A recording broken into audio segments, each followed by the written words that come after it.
So basically another step we're going to study here. So let's start it. बिस्मिल्लाहिर्रहमानिर्रहीम. It is now basically हमने इससे पहले incisor reduction के बारे में पढ़ा था, ठीक है. अब लीबियल और बकल रिडक्शन पढ़ेंगे. लीबियल और बकल रिडक्शन हम इसलिए करते हैं कि हमारे पास सफिशेंट स्पेस आ जाए टू अकोमोडेट द मेटल सब स्ट्रक्चर और पोर्सिलीन जो हम वेनियर्स के लिए यूज़ करते हैं, ठीक है, हमारे पास. अच्छा, हमने कहा था कि हम बेसिकली जो गाइडिंग ग्रूव्स होते हैं वो बेसिकली 1.3 या 1.5 तक लेते हैं, जो हमारे पास आइडियल होता है. तो उतनी हमारे पास यहाँ पर रिडक्शन को हम कंसिडर करेंगे. हमारे पास जो सर्वाइकल डायमीटर होता है मैक्सिलरी सेंटर इंसाइजर स्पेशली वो 6 to 7 mm होता है. तो जब आप इतना 1.5 या 1.3 तक टूथ को रिड्यूस करते हो तो आपने बहुत ज़्यादा टेक्निक से जाना पड़ता है कि आप एक्सेसिव टूथ कटिंग ना कर दें.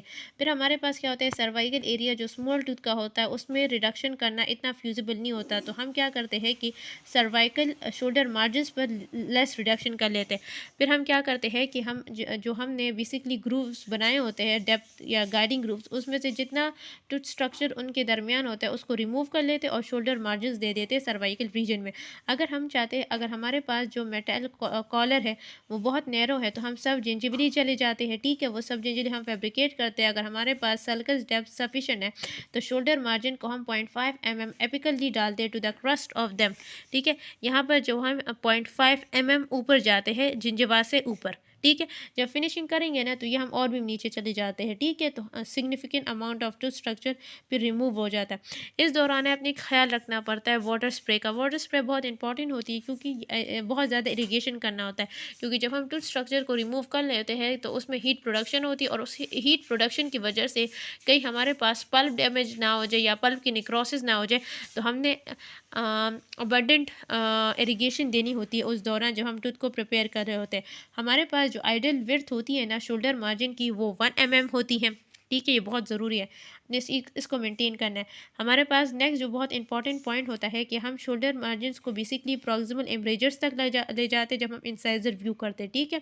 फिर हमारे पास ये होता है कि जो शोल्डर मार्जिन होते हैं वो बहुत इंपॉर्टेंट है कि वो हमेशा from proximal to the mid facial wall आ जाए.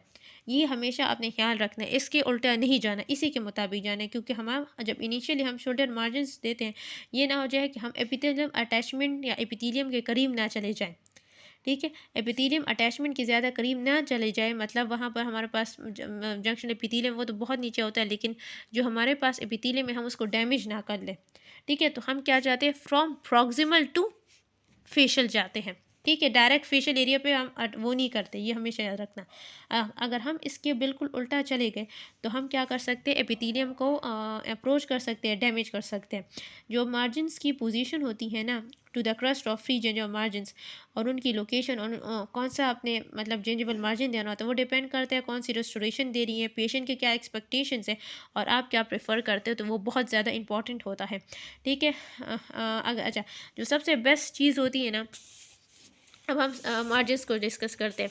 सुप्रा जिंजिबल मार्जिन की जो सबसे अच्छी बात यह है कि बेसिकली हम इसमें वो कर सकते हैं, ओरल हाइजीन को मेंटेन कर सकते हैं, ठीक है. फिर हमारे पास क्या होता है कि ये बहुत ज़्यादा अच्छा होता है, लेकिन इसमें हमारे पास प्रॉब्लम आती है. एक मैकेनिकली आ जाता है और दूसरा एस्थेटिक आ जाता है. और मैकेनिकली इसलिए इस तरह आ जाता है कि फिर हमारे पास it extends the preparation further in the apical direction, ठीक है.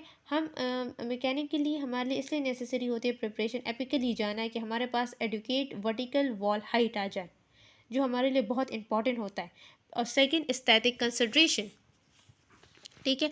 एस्थेटिकली पेशेंट कहता है कि नहीं मुझे ये नहीं चाहिए, क्योंकि जो सुप्रा जिंजिबल मार्जिन होता है उसमें अगर हमारे पेशेंट को थोड़ा सा भी मेटालिक डिस्प्ले नज़र आ जाए या बेसिकली जो डिस्कलर रूट्स नज़र आ जाए, कुछ भी नज़र आ जाए, तो पेशेंट नहीं पसंद करता उसे. पेशेंट कहते हैं नहीं. इवन वो पेशेंट्स जिनका बेसिकली लोअर लिप लाइन होता है, जिनका इंसाइजर, इवन उनका जिंजिबा क्या उनके दांत भी इतने नहीं दिखते हैं ना इंसाइजर डिस्प्ले, उनको भी इस मार्जिन से बहुत बड़ा इसका ये मतलब वो होता है, आर्ग्यूमेंट होता है कि हमें नहीं चाहिए.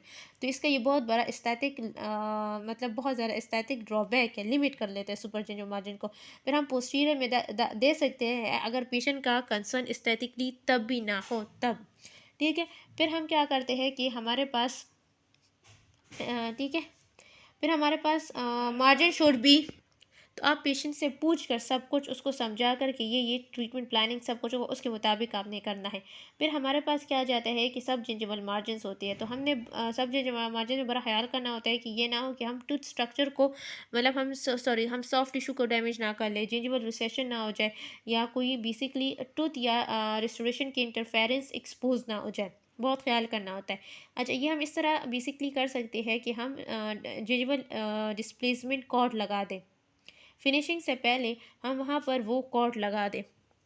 ये कॉर्ड जो होता है ना, जब उसको हम लगा देंगे तो हमारे पास फिर ये क्या करेगा बेसिकली, फिर हमारे पास प्रिपरेशन बहुत आसानी से हो जाती है। ठीक है, हमारे पास क्या हो जाता है कि ये जो इंस्ट्रूमेंट होता है ये बेसिकली प्रिवेंट करता है कॉर्ड को फ्रॉम रिबाउंडिंग। ठीक है, तो अच्छा, लेकिन एक चीज़ आपने बड़ी ख्याल करनी है कि मतलब हम इंस्ट्रूमेंट यूज़ करते हैं तो उसको सेकंड जो इंस्ट्रूमेंट होते हैं वो हेल्प करते हैं कॉर्ड को अंदर जाने में, सल्कस में। ठीक है, इट हैज़ बीन पैक्टेड। सेकंड, हमारे पास जो प्रिपरेशन मार्जिन होती है जब वो एपिकली जाती है, एपिकल हमारे पास होता है, तो जो कॉर्ड है उसको हमने डायमंड के रोटेटरी इंस्ट्रूमेंट के साथ नहीं ले जाना, बिकॉज फिर हमारे पास एक्सटेंसिव टिश्यू ट्रॉमा वूंड होगा। तो बहुत ख्याल से फिर आपने करना है। ठीक है, जब आप क्या कर लेते हैं टिश्यू डिस्प्लेसमेंट, वो आपने लगा दिया आफ्टर टिश्यू डिस्प्लेसमेंट, तो फेशियल मार्जिन को फिर आप क्या कर लेते हो, एपिकली जाते हो। ठीक है, और फिर बेसिकली आप क्या कर लेते हो, स्लोली स्लोली अपने मार्जिन बनाते हो। ठीक है, ठीक है, तो अच्छा, आपने ख्याल रखना है कि आप अपना रोटेटरी इंस्ट्रूमेंट ना टच कर लिए, क्योंकि अगर आपने टच कर लिए तो वो कॉर्ड जो है वो उसके साथ अटैच करके वो सल्कस से निकल आ जाएगा, और फिर वो एपिथेलियम अटैचमेंट को वो बेसिकली डैमेज कर लेगा। तो बहुत ज़्यादा ख्याल करना है।